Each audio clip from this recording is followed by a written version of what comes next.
Colleagues, friends, greetings from Brussels. Many thanks for the invitation to be part of your Manifesto launch this morning.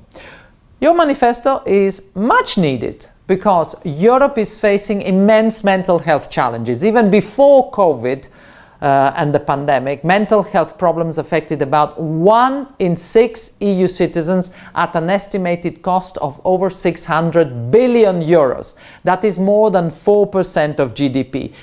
Now, similarly, in 2019, 1 in 6 Italians, so 10 million people, had a mental health disorder.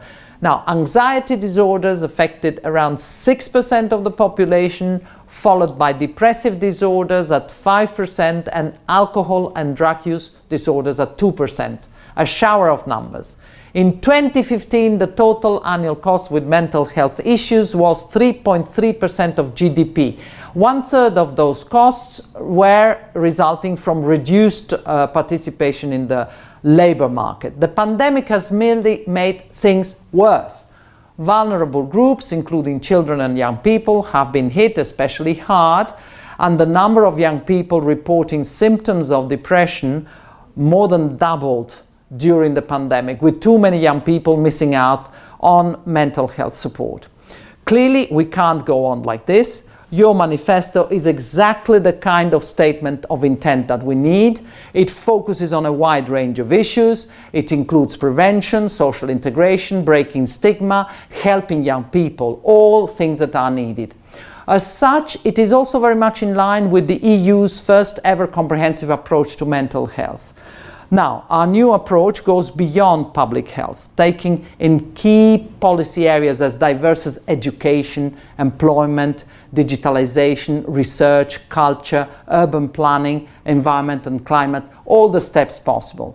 With 20 flagship initiatives and 1.23 billion euro in funding opportunities, we want to deliver support. After all, priorities mean nothing if you cannot trigger a change on the ground.